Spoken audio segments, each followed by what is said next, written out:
No one watched the edge of the galaxy anymore. That was where humanity had been pushed, far from the shining core worlds, far from the trade routes, far from history. The great alien empires believed the war was over. Humanity was broken, finished, forgotten. The war had lasted only 12 years. That was all it took. Human ships burned across star systems. Human cities fell. Their fleets were crushed by weapons older and stronger than anything Earth had ever built. When the final battle ended, the alien alliance did not bother to occupy Earth. There was no need. Instead, they offered peace. They called it the Scrap Treaty. Under its rules, humanity was allowed to live, but only barely.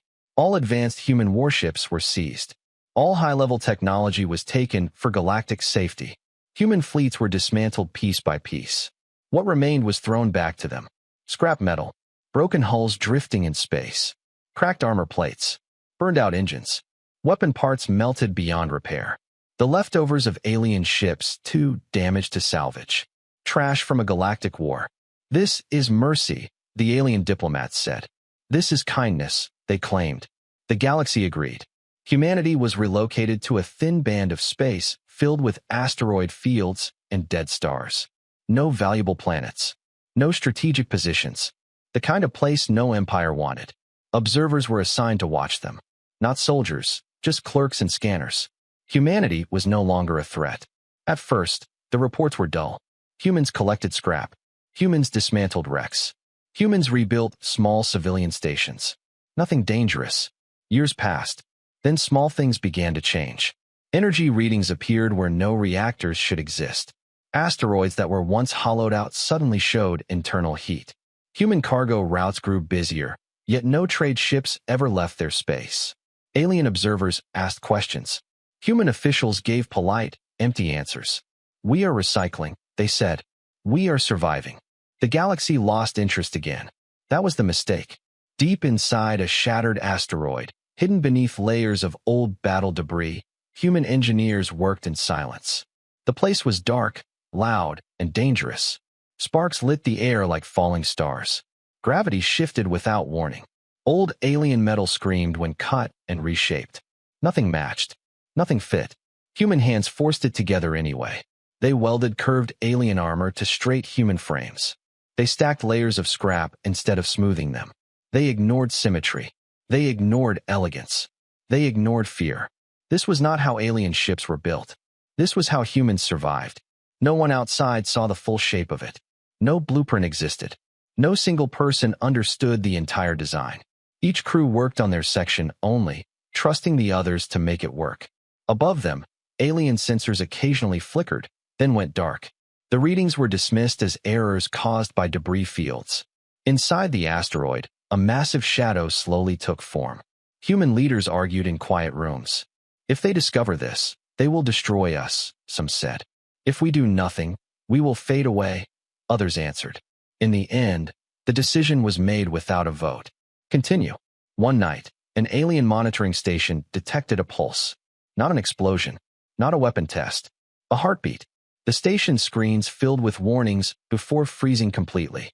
Power systems shut down. Emergency backups failed.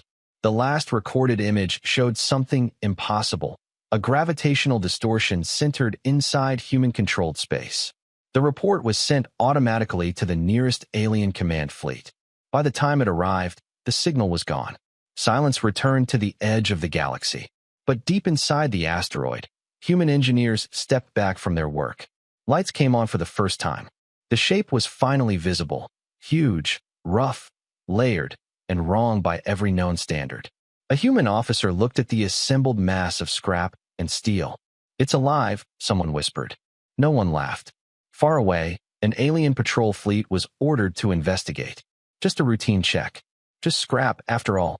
As the fleet jumped into hyperspace, no one noticed that the stars near human territory had begun to bend, slowly, quietly, around something very large.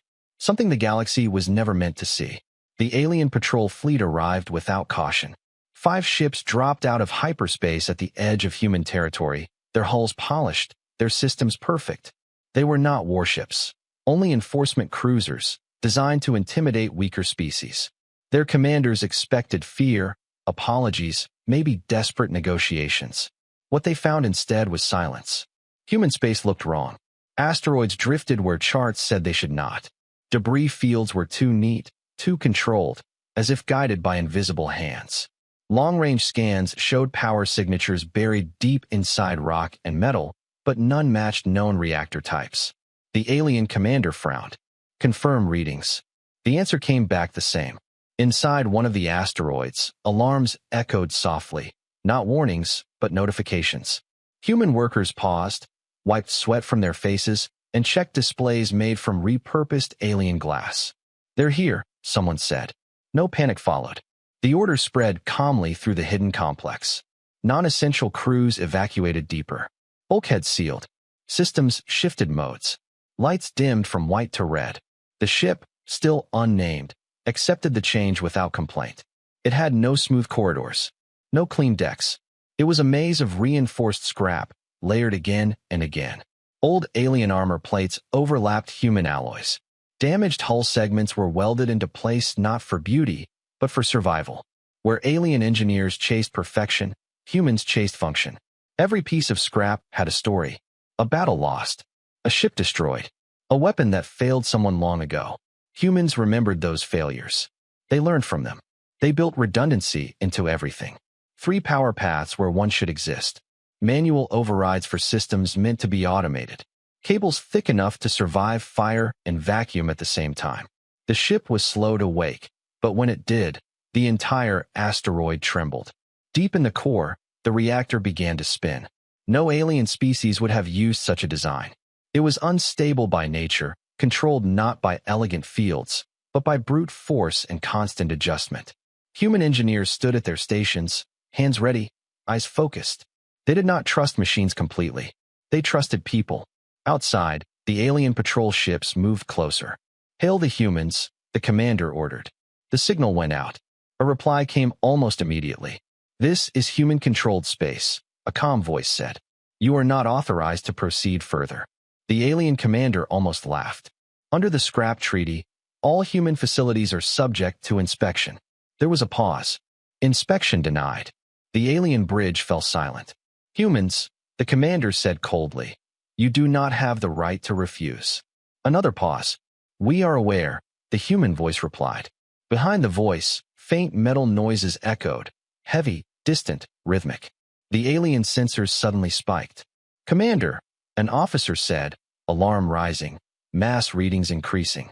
"Something large is moving." "Impossible," the commander snapped. "There is nothing but scrap and rock." The asteroid ahead began to, slowly. Cracks spread across its surface, not randomly, but in clean, deliberate lines. Chunks of rock drifted away, revealing metal beneath. Not smooth metal, layered metal.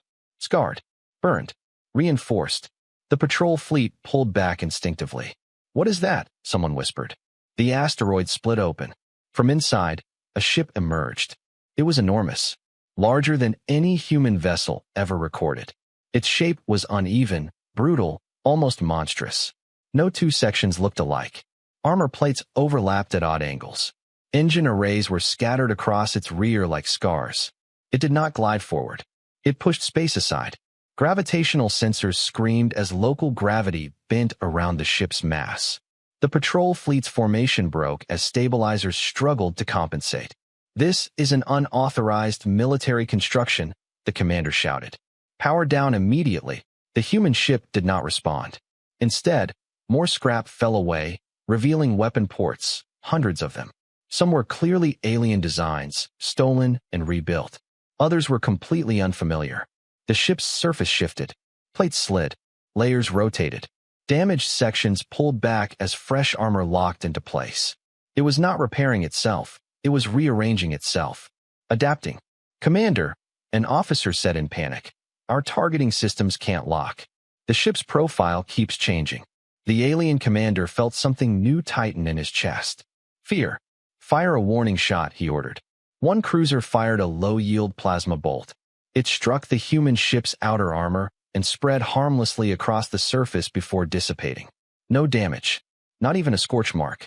The human ship finally transmitted. "We warned you." Energy surged across its hull. Not a single beam, but many, different wavelengths, different outputs, layered together. The alien fleet tried to retreat. They were too slow. The human ship fired once. There was no explosion. One alien cruiser simply stopped existing, its matter torn apart, its energy scattered into nothing. The space it had occupied collapsed inward for a brief moment, then snapped back into place. The remaining ships froze. No pursuit followed. No second shot. The human ship held position, silent and waiting. Inside, human crew members exhaled slowly. Hands trembled, not from fear, but from restraint. They had built this thing to protect, not to hunt. A human commander stood on the bridge, surrounded by mismatched consoles and flickering lights. He looked at the tactical display showing the stunned alien ships. "Open channel," he said. The link connected instantly. "You gave us your garbage," the commander said evenly. "You believed we would rot quietly among it." He leaned forward. "We built something better." The alien commander could not speak. The human ship began to move, not toward the patrol fleet, but away, placing itself between them and the deeper human systems. A shield. A wall made of scrap and will. As the alien fleet limped back toward hyperspace, emergency signals flooded galactic channels. Words like unknown weapon, massive human vessel, and treaty violations spread rapidly. At the center of it all, the human ship powered down most of its systems and returned to silent readiness. Inside the asteroid field, more hidden lights flickered on. Other projects continued. Because this ship was never meant to stand alone, the galaxy reacted the way it always did, with arrogance. When the alien patrol fleet returned, damaged, shaken, and missing one ship, their report spread fast. Too fast. Command councils across multiple empires gathered to review the data. They watched the recordings. They saw the human ship emerge from an asteroid like a nightmare built from trash. They saw gravity bend. They saw a cruiser erased in a single moment. And then, they laughed. "It is an illusion," one admiral said. "A primitive trick," said another. "Humans do not possess such power," they agreed. The conclusion was simple and comforting. The patrol commander had panicked. Sensor errors. Exotic debris reactions. Fear. The galaxy had defeated humanity once. Easily. Nothing made from scrap could change that. Still, protocol demanded a response. So they sent a real fleet. Not a patrol. Not inspectors. A demonstration. The Laughing Fleet, as its crews proudly called it, consisted of 30 warships from 3 allied empires. Sleek hulls. Perfect formations. Weapons capable of cracking moons. They entered human space openly, broadcasting on all frequencies. "This is a lawful enforcement action," the fleet commander announced. "Human forces are ordered to stand down and submit to inspection." The message echoed through the asteroid fields. It was answered by silence. The fleet advanced, weapons armed but not firing. The commanders expected humans to hide again, to beg, to delay. Instead, the asteroids moved. Not randomly, not chaotically. They shifted aside with slow purpose, clearing a path. The human ship emerged. Up close, it looked even worse than before. Its armor was scarred, mismatched, layered like the scales of some ancient beast. Massive structural beams ran along its sides, exposed and reinforced. Weapon ports dotted its surface, some open, some sealed, some unfamiliar even to the most experienced alien engineers. The Laughing Fleet held formation. Some crews actually did laugh. "That thing can barely fly," one captain said. "Look at the asymmetry," another mocked. "It's a floating junk pile." The human ship did not respond. It drifted forward, slow and heavy, as if unconcerned with the 30 warships aimed directly at it. "Final warning," the alien commander transmitted. "Power down or be destroyed." The human reply came calmly. "No." That single word spread across the fleet. The alien commander's smile faded. "All ships," he ordered, "lock weapons. Prepare to fire." Targeting systems engaged, and immediately began to fail. "Commander," an officer said, confused, "we can't get a stable lock." "Try again." "We are trying." The target mass keeps changing. The human ship's surface shifted subtly. Plates slid. Internal structures moved. It was not evasion. It was reconfiguration. Every second, its profile altered just enough to confuse predictive targeting. "Fire anyway," the commander snapped. The fleet unleashed its first volley. Beams of plasma, energy lances, and kinetic slugs struck the human ship from every angle. The barrage would have annihilated a planet-side city. The human ship endured. Armor layers vaporized, and then revealed more beneath. Shockwaves rolled across its surface, absorbed by internal dampeners made from salvaged alien tech and reinforced human steel. Entire sections collapsed inward, only to be replaced by rotating reserve plates. The ship did not dodge. It accepted the damage. Inside, human crew members moved quickly but calmly. Damage reports scrolled across cracked screens. Fires burned in sealed compartments, starved of oxygen. Redundant systems activated automatically. No screams. No chaos. This was expected. This is impossible, an alien weapons officer whispered. Increase power, the commander ordered. All ships, focus fire on the core.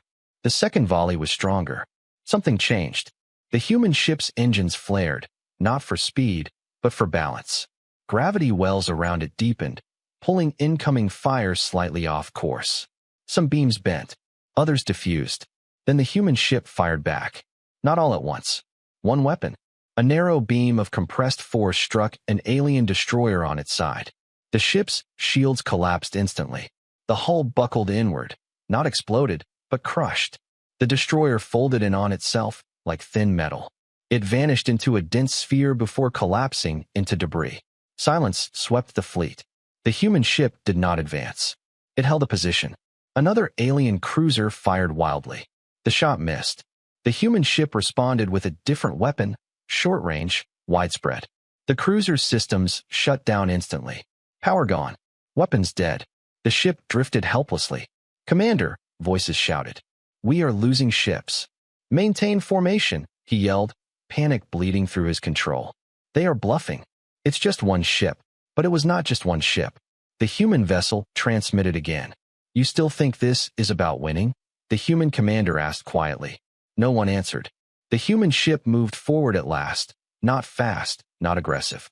It placed itself directly between the laughing fleet and the deeper human territories.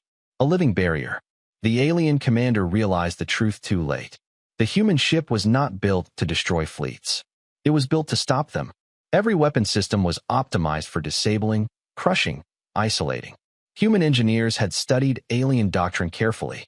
They knew aliens feared total loss, feared unpredictability, feared close-range engagement. Humans used that fear. The laughing fleet began to break formation as captains tried to retreat. The human ship fired again. 3 shots. 3 different effects. One ship lost gravity control and tore itself apart. Another was slammed sideways into an asteroid. A third went dark, drifting silently. Still, the human ship did not pursue. "Why won't they finish us?" an alien officer cried. Because humans were watching. Every battle had taught them something. The ship's systems recorded data in real time, adjusting armor density, power distribution, and weapon output. The longer the fleet fought, the stronger the ship became. The alien commander swallowed hard. "All ships," he ordered, voice shaking, "full retreat. Jump immediately." Hyperspace engines charged. The human ship did nothing. Then, just before the fleet jumped, a message broadcast across all channels. Open, unencrypted, impossible to ignore. "This ship was built from what you threw away," the human commander said. "Imagine what we could build if we wanted revenge." The laughing fleet fled. Across the galaxy, the footage spread faster than any official denial could stop it. Analysts replayed the battle again and again. One ship, 30 warships. No pursuit. No extermination. That frightened them more than total destruction ever could. In the aftermath, alien governments argued. Some demanded immediate annihilation of human space. Others hesitated, because something had become clear. Humanity was not hiding anymore. And this ship, this ugly, impossible monster of scrap and steel, was only the beginning. Far back in the asteroid fields, unseen by alien eyes, other shadows shifted. Larger. Waiting. The galaxy stopped laughing. Not all at once. Not openly. At first, the reaction came quietly. Delayed transmissions, canceled patrol routes, fleets reassigned for training. Official statements dismissed the battle as an isolated incident. A misunderstanding. An overreaction. But fear does not listen to statements. Fear listens to patterns. and the pattern was clear. Every time an alien ship approached human space, it vanished from the charts for a little longer than expected. Not destroyed, not captured, just delayed. Engines disabled, systems scrambled, crews shaken and returned with stories they could barely explain. The human ship never chased, never crossed borders, never threatened core worlds. It simply waited. That waiting was worse than any attack. Within human territory, the atmosphere was tense but controlled. Civilian traffic was redirected. Colonies went dark, hiding behind layers of signal masking. Children were moved underground. Food reserves were rationed. They all knew the truth. The galaxy would not allow this to stand. Inside the great scrap-built warship, the crew worked without pause. Damage from the Laughing Fleet engagement was still being repaired, not with replacement parts, but with improvement. Every scar became stronger than before. Human engineers argued loudly and often. Reinforce that section. No, leave it flexible. It absorbs impact better. Power routing is inefficient. It kept us alive. There was no perfect solution, only survival. The ship's internal systems processed combat data endlessly. Alien weapons, frequencies, formations, reaction times. The ship did not think like a human, but it learned the way humans did. Through experience, through pain. Deep in the core, the reactor hummed louder than before. Engineers watched it closely. It was powerful, unstable, and dangerous, but it responded to human control in a way no alien reactor ever could. It trusted them. Outside human space, panic spread in layers. Military councils demanded action. Politicians demanded reassurance. Merchants demanded safer routes. Religious factions whispered that humans had built something forbidden. The word terror appeared in classified briefings. One empire broke ranks first. They sent a full battle group, not to inspect, but to destroy. This fleet did not announce itself. It jumped directly into the outer asteroid fields, weapons hot, formations tight. Their strategy was simple. Overwhelm the human ship with numbers and firepower before it could react. They fired immediately. The first salvo shattered asteroids into glowing dust. Explosions rippled across the debris field, lighting space like a storm of dying stars. The human ship was hit hard. Armor layers peeled away. Shockwaves rolled through internal corridors. Several sections lost pressure instantly. Warning alarms screamed. Inside, human crew members were thrown from their feet. Blood floated in zero gravity. One engineer was pinned under a collapsing beam and waved others away, shouting for them to seal the bulkhead. No one hesitated. The ship did not retreat. It moved forward, slowly, deliberately. Alien commanders were confused. Why isn't it running? Why isn't it firing back? Because the human ship was doing something else. It was changing. As enemy fire struck, the ship's outer layers shifted. Damaged armor was ejected, not randomly, but precisely, redirected into the debris field. Old scrap plates, no longer useful, became drifting obstacles. Alien ships collided with them at high speed. Human weapons activated, but not the main ones. Defensive systems came online instead. Gravitational anchors locked onto nearby asteroids, pulling them into new positions. The battlefield itself began to twist. The alien fleet's formation broke. Regroup, their commander shouted. Too late. The human ship surged forward, not with speed, but with mass. It rammed an alien cruiser head-on. The impact should have destroyed both ships. Instead, the human ship's layered structure absorbed the force. Internal sections collapsed inward by design, dispersing energy. The alien cruiser split in half. The human ship kept moving. Weapons fired now, but selectively. Engines disabled. Sensors blinded. Communication arrays crushed. The alien fleet realized the horror of it. The human ship was not fighting to win. It was fighting to last. Every second it remained active, more data was gathered. More adaptations made. The longer the battle continued, the worse it became for the attackers. Inside the human ship, a young officer stared at the casualty list scrolling beside her console. Names kept appearing. People she knew. People she had trained with. Her hands shook. The commander noticed. "Stay with me," he said calmly. "They're dying," she whispered. "Yes," he replied. "So are we. But not for nothing." The alien fleet changed tactics. They pulled back and began long-range bombardment, hoping to wear the ship down. The human ship responded by doing something no alien expected. It stopped. Engines powered down. Weapons went silent. It drifted among the debris like a dead thing. The alien commanders hesitated. Is it destroyed? Scan it. No energy spikes. No weapons charge. Cautiously, the alien ships moved closer. Inside the human ship, lights dimmed to emergency levels. Crew members held their breath. The reactor was throttled down to near-zero output, an incredibly dangerous maneuver. One mistake, and the ship would tear itself apart. The alien fleet approached, and then the human ship came back to life. Power surged through every system at once. Gravity wells flared. Hidden weapon ports opened at point-blank range. The human ship fired. At that distance, there was no defense. 3 alien warships were torn apart instantly. Another was flung into deep space, spinning out of control. Shockwaves rippled through the fleet, disabling ships that were not even hit. The remaining alien commanders broke. Retreat orders flooded their channels. But the human ship did not chase. It held position again, battered and burning, systems screaming, crew bleeding, but standing. Inside, fires were extinguished.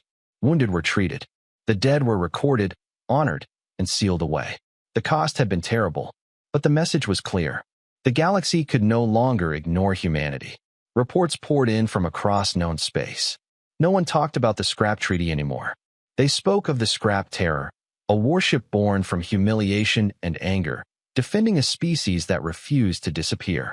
Alien civilians protested future attacks.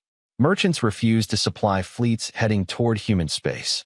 Some worlds openly questioned why humanity had ever been pushed so far. And in the shadows, something else happened. Other human shipyards activated. Not hidden anymore. Not afraid.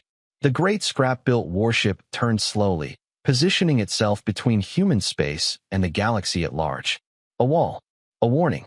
And far away, in alien command chambers filled with uneasy silence, one terrible question echoed again and again.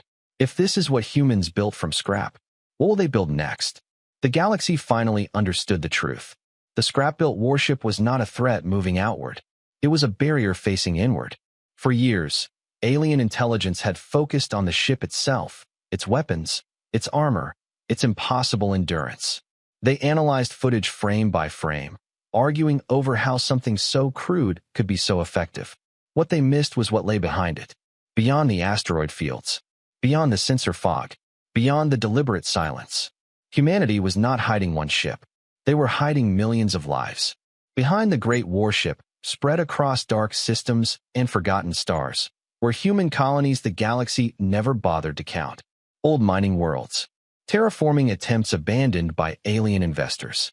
Station cities built into moons with no strategic value. Places no empire wanted. Places humans turned into homes. Children grew up there.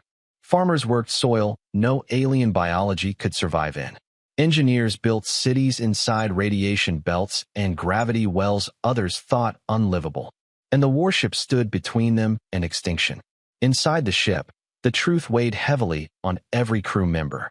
They all knew what they were guarding. The bridge was quieter now. Not calm, focused. Displays showed long-range fleet movements from multiple empires. This was no longer a series of probing attacks. This was preparation. They're coordinating, an officer said. Multiple fleets. Different jump points. How many? The commander asked. The answer came slowly. Enough. Silence followed. Everyone understood what that meant. No single ship, no matter how strong, could fight the galaxy forever. Deep inside the hull, the ship groaned softly as repairs continued. Entire sections had been rebuilt 3 times already. The scrap layers were thicker than ever, reinforced with materials salvaged from disabled enemy ships. The ship looked more monstrous now, more alive. Human engineers gathered in the reactor chamber, staring at the heart of the vessel. The core pulsed with contained violence, barely held in check by constant adjustment and human instinct. One engineer broke the silence. "We can do it," she said. Others turned to her. "It was never meant as a weapon," another replied. "It's a last resort." "It's always been a weapon," she answered quietly. "Just not the kind they expect." The data projections filled the air, simulations of enemy fleets converging, of shield failure, of collapse. And then another outcome. A single, terrible alternative. The commander joined them, his face hard. "If we activate it," he said, "there's no coming back." No one argued. The next alien assault began without warning. 3 fleets emerged from hyperspace at once, surrounding the human warship from multiple vectors. Hundreds of ships, dreadnoughts, carriers, siege platforms designed to crack planetary defenses. They did not broadcast demands. They opened fire. Space became fire and noise. The human ship was hit from all sides. Shields flared and collapsed, then reformed. Armor layers shredded away. Entire compartments were lost in seconds. The ship shook violently. Crew members were thrown against bulkheads. Consoles exploded. Emergency lights failed and reignited. "Hold the line," the commander shouted. Weapons fired back, but even with all its power, the human ship could not disable everything at once. For the first time, alien ships pushed past it. Just a few, but enough. Alarms changed tone. Enemy vessels breaking through. Trajectory toward inner systems. Colonies in range. The bridge fell into a heavy, choking silence. The commander stared at the tactical display. This was it. He opened a secure channel. "All hands," he said calmly, his voice steady despite the chaos. "This is the moment we prepared for." No one asked what he meant. They already knew. Across the ship, crews stopped what they were doing and listened. Engineers, medics, gunners, people who had lived inside this metal beast for years. "You were not told everything," the commander continued. "This ship has one final system. It was built in secret, even from ourselves." He paused. "It will stop them, all of them." A murmur spread through the decks. "But it will cost us this ship." No one spoke. "And it will cost us our escape." Still, no one objected. The commander swallowed. "I will not order you to stay." He waited. No one moved. A young technician finally broke the silence. "My sister lives on Colony 7, she said quietly. "If they get through, she won't have time to run." Others spoke up. "My parents. My children. My people." The choice was already made. The commander nodded once. "Begin activation." Deep in the ship, systems long dormant came online. Not weapons, anchors. Massive field generators buried beneath layers of scrap and armor. The ship stopped firing. Alien commanders noticed immediately. "They're failing," one said eagerly. "Push through." Enemy ships surged forward. The human ship did not resist. Instead, space around it began to change. Gravity twisted, not violently, but widely. Hyperspace lanes destabilized. Jump calculations failed across entire sectors. "What are they doing?" an alien navigator shouted. Too late. The human ship locked itself into place. It became a node, a living dam in the fabric of space. The field expanded outward, enveloping the attacking fleets. Engines screamed. Drives overloaded. Ships were dragged out of formation, pinned in real space with no escape. The human ship began to tear itself apart. Internal stresses reached critical levels. Bulkheads buckled. The reactor flared wildly as power was diverted into the field. Crew members were thrown from their stations. Fires raged unchecked. Hull breaches opened faster than they could be sealed. The commander stayed on the bridge. "Colonies?" he asked. A battered officer looked up, tears streaking across her face. "Jump lanes collapsed," she said. "Enemy ships can't reach them." The commander closed his eyes. "Good." Alien fleets panicked. "Disengage. Emergency jump." Why won't it respond? They were trapped, not destroyed. Stopped. The human ship held the field as long as it could. Minutes felt like hours. Inside, life support failed section by section. The crew moved wounded to safer compartments that no longer existed. Some stayed behind to hold manual controls, knowing they would not survive. One engineer, burned and barely standing, laughed weakly. "All this," she said, "from scrap." The commander gave the final order. "Maximum output." The reactor screamed. The field surged. Then, silence. From the outside, there was no explosion. No blinding light. No shockwave.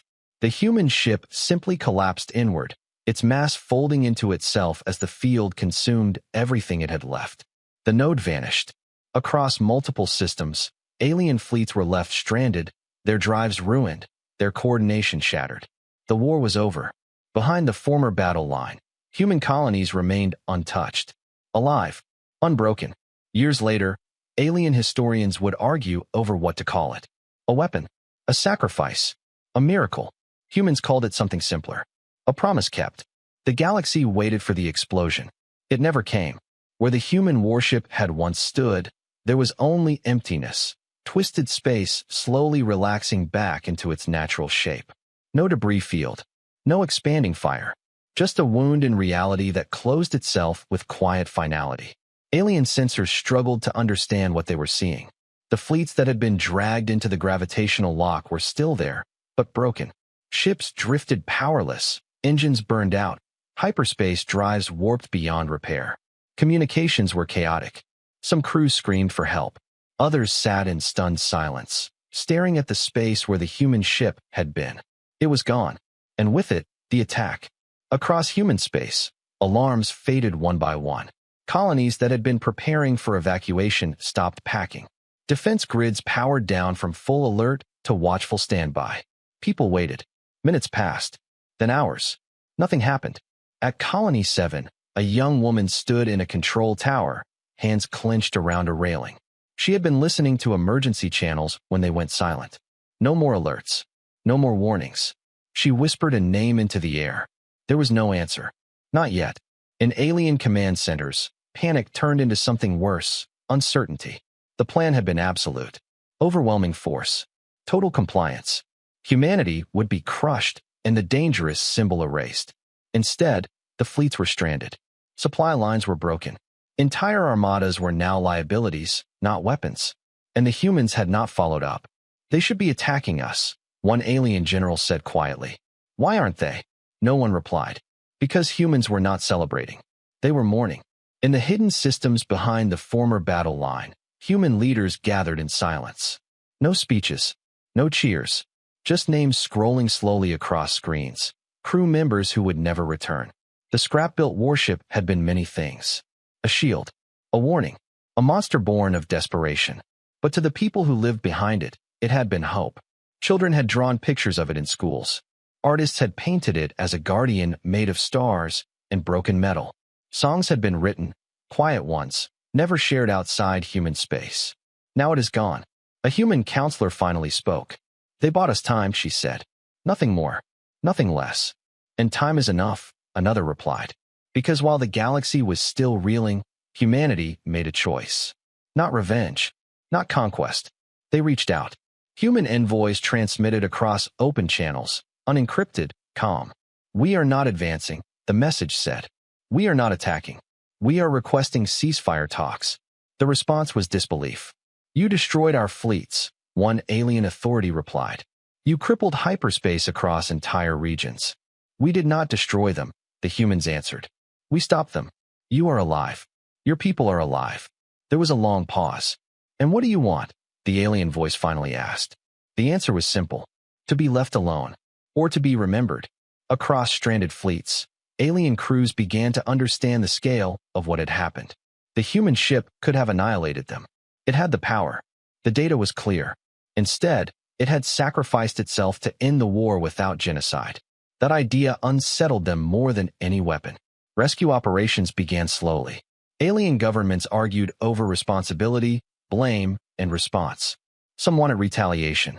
Others pointed out the obvious truth. There was nothing left to retaliate against. No great human fleet surged forward. No second scrap monster emerged from the asteroids. No invasion followed. Human space remained quiet. Too quiet. Alien reconnaissance drones eventually crossed the old battle line. They found human systems dark but intact. Defensive grids active but restrained. Shipyards are busy, not with warships, but with infrastructure. Hospitals, stations, transport vessels. Humanity was rebuilding. That confused the galaxy. They should be afraid, one analyst said. Or angry. They are, another replied. Just not the way we expected. Years passed. The stranded fleets were either recovered at great cost or dismantled where they drifted. Hyperspace routes stabilized, though some scars in space-time never fully healed. Trade resumed cautiously, rerouted far from human territory. And slowly, something changed. Stories spread. Alien sailors told others how the human ship had held fire. How it had positioned itself to block, not strike. How it had absorbed impossible punishment without retreat. How it had died to save others, enemy and ally alike. The term human choice began appearing in academic circles. It described a pattern alien strategists struggled to understand. Humans, when cornered, did not always choose survival alone. They chose meaning. On a distant alien world, a memorial was quietly erected near a spaceport. It was not official, just a piece of scrap metal mounted upright, scarred and burned. No name was carved into it. Only a simple line, translated into dozens of languages. They could have destroyed us. They did not. Humanity noticed. They did not comment. Back in human space, a new generation grew up hearing the story, not as a legend of victory, but as a lesson. They learned about the scrap treaty, about being underestimated, about building from nothing, and about the warship that chose to stand still so others could live. In one quiet system, a small human shipyard floated openly for the first time. No camouflage, no hiding. Its frames were clean. Its designs are modest. But in the center of the yard floated a single piece of old metal, twisted, blackened, unmistakable. A fragment recovered from the final moments of the great ship. Workers passed it every day. Some touched it for luck. Others simply nodded. They were not building another monster. They were building a future. Far away, alien observers watched the shipyard carefully. Not with fear, with respect. Because the galaxy had learned something it would never forget. When humanity finally shows its full power, it is not the weapon you should fear.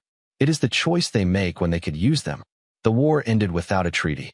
There were no grand ceremonies, no signatures carved into shining tables, no victory parades drifting through the stars. The galaxy simply stopped. Ships slowed.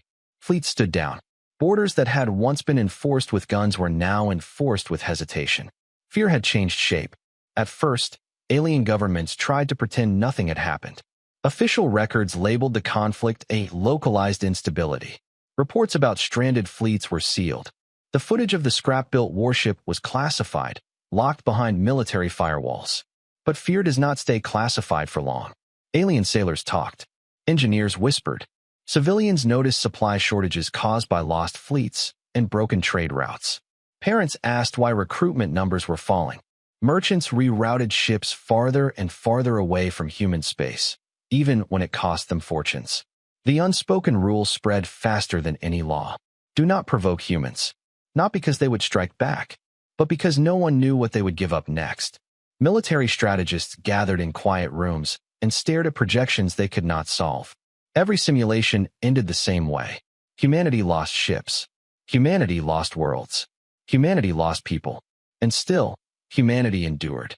That ship should not have worked, one alien analyst said, rubbing tired eyes. It shouldn't have existed, another replied. But it did, a third whispered. And it shows how the war ended. That was the part they could not accept. Across the galaxy, old assumptions began to rot. For centuries, alien empires believed strength meant control. Victory meant destruction. Safety meant domination. Humanity shattered that belief without conquering a single world. They showed the galaxy something far worse than a superior weapon. They showed restraint backed by resolve.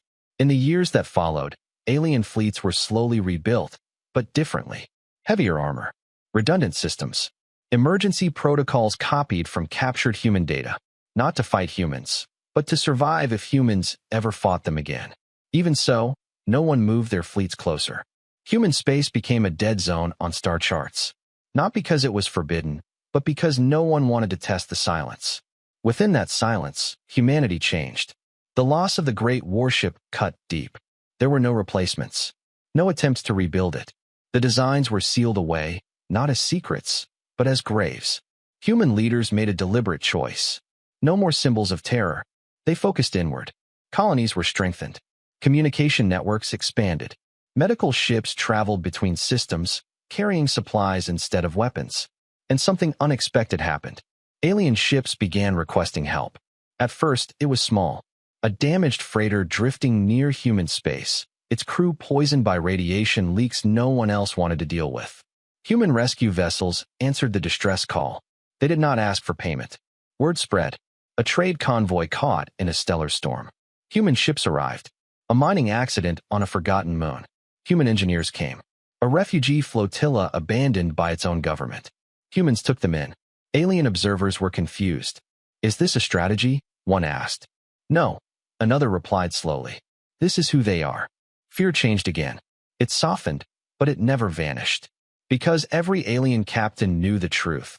The same people offering aid were the ones who had built a warship from trash and held the galaxy hostage with a sacrifice. That duality unsettled them. In alien academies, a new subject appeared: human behavior under pressure. Students studied recordings of the battles. They analyzed the moment the human ship stopped firing, the moment it chose to block instead of advance, the moment it died to end the war without annihilation. They could measure the energy output. They could calculate the mass. They could not calculate the decision. One professor summarized it best. Humans are not dangerous because they are violent. Humans are dangerous because they decide when violence matters. Meanwhile, human children learned a different lesson. They were taught about the scrap treaty, not as humiliation, but as warning. About what happens when others decide your worth. About what it means to build with your hands when no one gives you tools. And about the ship, not its weapons, not its victories, its last stand. Every year, on the quiet anniversary of its disappearance, human colonies observed a moment of stillness. Ships cut engines. Stations dimmed lights. People stopped speaking, just for a minute. Then life went on. Because that was the point. Far from human space, cracks began to form in the great empires. Some citizens asked why their leaders had pushed humanity so far. Others asked why so many lives and fleets had been wasted trying to erase a species that only wanted space to breathe. Protests erupted. Councils fractured. Smaller worlds broke away, refusing to fund future preventive wars. Humanity did not encourage this. They did not need to. Fear did the work for them. But fear alone cannot shape a future. Something else began to replace it. Respect. Quiet. Uneasy. Earned. An alien diplomat finally crossed into human space under open escort. No weapons. No threats. Just a message. We want to understand you, he said. Human leaders listened. They did not forgive easily. They did not forget. But they spoke. About survival. About rebuilding. About why the ship had been built in the first place. It was never meant to rule, one human said. It was meant to make sure we still existed tomorrow. The diplomat returned. Soon, others followed. Human space was no longer ignored. It was watched, not as prey, not as an enemy, as a reminder. At the edge of a distant alien world, an old scrapyard was shut down. The metal was left untouched, rusting under alien suns. No one wanted to use it anymore, because somewhere in the collective memory of the galaxy, scrap was no longer junk. It had potential, and potential, in human hands, was terrifying, yet hopeful. Years later, when historians finally named the era, they did not call it the human war. They called it the pause. The moment the galaxy stopped rushing toward destruction and waited to see what humanity would do next. And humanity? They kept building. Quietly, carefully, with eyes always turned toward the stars. Not to conquer them, but to make sure they never had to build another ship like that again. The galaxy never fully returned to what it was. Trade lanes reopened. Governments stabilized. Fleets were rebuilt and repainted. On the surface, life continued as it always had. But underneath, something permanent had shifted. The old certainty was gone. For thousands of cycles, the galaxy had believed in a simple order.